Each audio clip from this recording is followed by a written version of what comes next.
So, over the past 2 months I've been buying a lot of manga, mostly from French publishers, but also a large number of Japanese editions and a few manga in English and German here and there.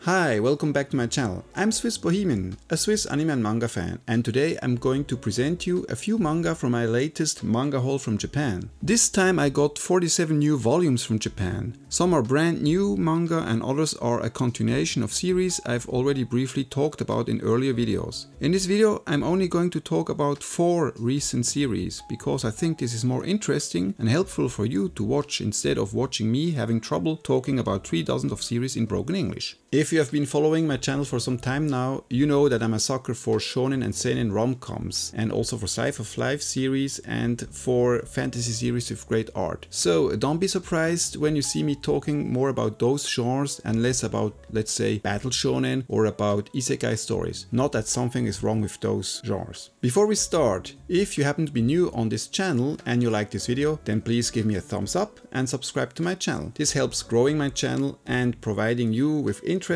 videos about our shared hobby of manga and anime collecting. So without further ado, let's start with the first manga. I got the first volume of Seiso na furi shitemasu by Kurachi. The title can be translated as I'm pretending to be neat and tidy. This could be seen as a yuri manga, a manga about girls' love, even though it's part of Shogakukan's Shonen Sunday comics lineup. So basically it's a shonen manga, and you can tell by its content. The basic premise is simple. High schooler Kiora Soyama is a model student. She's admired by her peers and loved by her friends, especially Tomo-chan. One day Kiora suddenly feels bad at school and is rushed to a hospital where she receives an emergency brain surgery. A small part of her brain got damaged, so it is replaced with a brain part from an average horny male middle school student. Right after waking up from her brain surgery, Kiora starts to be aroused by her female peers' bodies. A simple body touch by her best friend Tomo-chan, for example, turns her on, and she tries her best to keep up her image of a proper lady and not to succumb to her sexual desires, which leads to a lot of embarrassing situations. This is basically a shonen comedy with strong yuri vibes. It's entertaining and good for a few laughs. And you can tell that the author has fun exploring the main character's unwanted sexual desires, and the story doesn't get deep or anything like that. With a premise like this, you can bet there's a lot of nudity, but the representation is kept within the limits of your typical shonen manga, so it never gets explicit. Chihiro Kurashi's art is a bit stiff, especially when it comes to body poses, which is no wonder considering it's her first serialized manga. But I like some of the designs. Overall, the art is a cute mix between your typical shonen and shoujo rom-com manga. Seiso na furi shitemasu started back in 2019 and is now completed in Japan with 4 volumes. As if all Japanese manga, it comes with a dust jacket and some additional art under the jacket. It has the typical size format of shonen manga and is priced for around 450 yen. Next I got the first volume of Neko no Mani Mani by Yo Unoshima. The official English title is As Kaneko Wishes. Neko no Mani Mani is a slice of life comedy. The story is about a young writer named Matabi who picks up a stray cat one day, only to realize back home that the cat is in reality a yokai, a Japanese spirit, which turns itself into a cat girl at whim. The cat yokai calls herself Kaneko. She's a selfish brat who refers to herself with the ancient pronoun ware and wants to be fed the best cat food every few hours. Kaneko also wants her new master, or servant, depending how you view it, to pet her and to call her cute as often as possible. Matabi has to scratch Kaneko under the chin, pet the area behind her ears, and so on. She also has to play with Kaneko by using cat toys, which Kaneko greatly enjoys. Kaneko also gets extremely jealous when Matabi shows any interest in other cats. For example, there's one chapter where Matabi enjoys cat pictures online to get relief from her daily work as a writer. By seeing that, Kaneko immediately throws a hissy fit and wants Matabi to call her the cutest cat ever. Then there's a chapter or 2 with a stray black kitten yokai who turns into a young and quiet cat girl. That girl only stays for one night at Matabi's apartment, but Kaneko can't bear her presence and also refuses to eat from the same bowl as the kitten or to use the same toilet. You know how a real cat reacts when an unwanted kitten suddenly appears in its territory. This is basically a cat manga disguised as a comedy about a young working adult and her daily life with a pretentious cat girl. Kaneko is really the embodiment of a cat. Cats are known for being aloof, independent and moody animals, but in reality, every cat has its own personality. Kaneko is certainly the embodiment of a cat who considers her master as her servant, and this results in some hilarious moments between her and Matabi.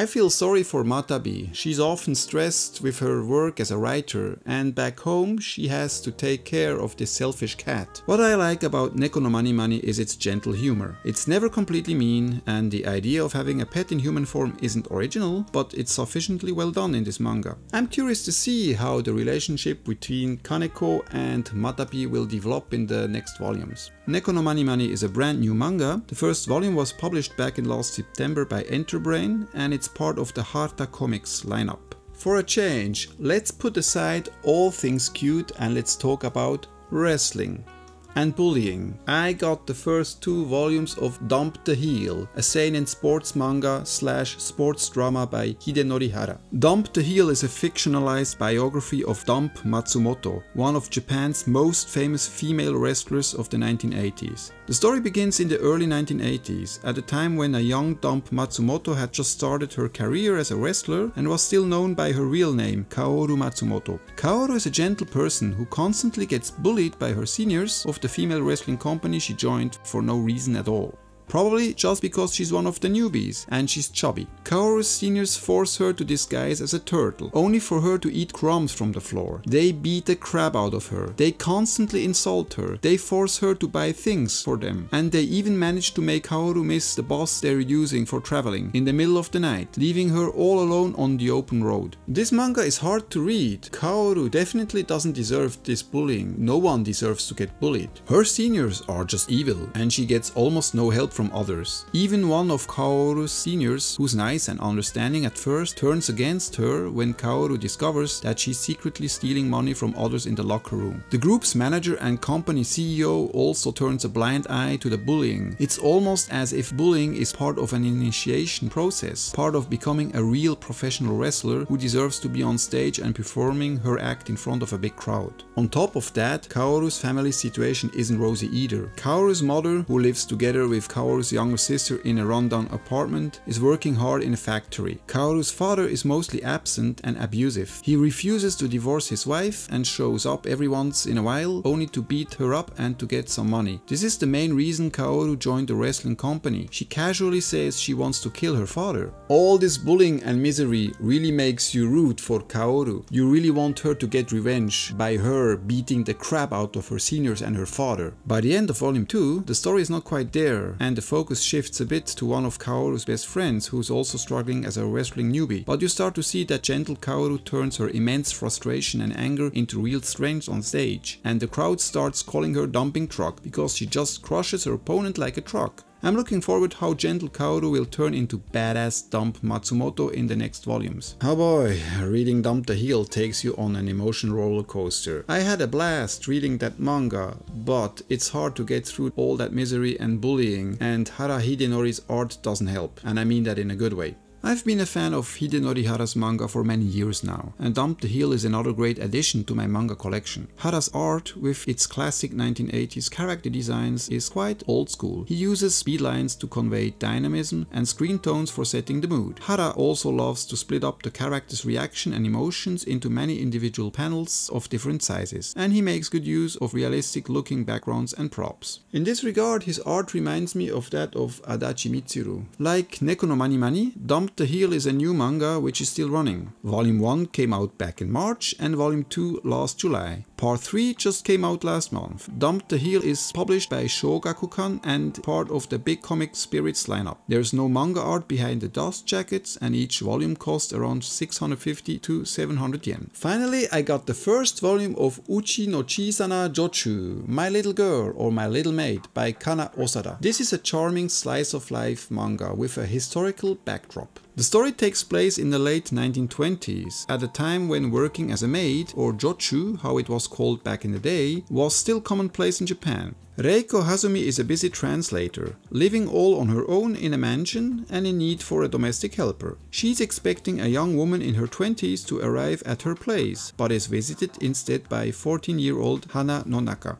Hana has been recommended by Reiko's uncle to be Reiko's new domestic helper instead of the other woman who had to decline for personal reasons. Hana is super polite, diligent and eager to start working for Reiko. Reiko is initially surprised by Hana's young age, which unsettles Hana, but Reiko accepts her as her new maid and starts to be interested in her. That's because Hana is diligent and quite stoic, even though she's interested in many modern things, like Western furniture, Western underwear or Reiko's gas burner. She just never smiles or shows any emotions, except that one expression here. Hana also has no parents. They both died when she was quite young, so she's an orphan who grew up with distant relatives until she started to work as a domestic helper at Reiko's uncle's place. This manga is just super chill. You learn a lot about traditional Japanese household chores and the art is quite pretty and detailed. I like the quiet moments in this manga, such as when Hana tailors her own work kimono or when she uses the gas burner for the first time. Hana doesn't show big reactions, but you can tell how fascinated she is in that moment. You can almost call her moe or cute in some way. I quite enjoyed the first volume and I plan to buy the next volumes as well. Uchi na chiisana Jochuu is published by Coamix under the Zenon Comics lineup.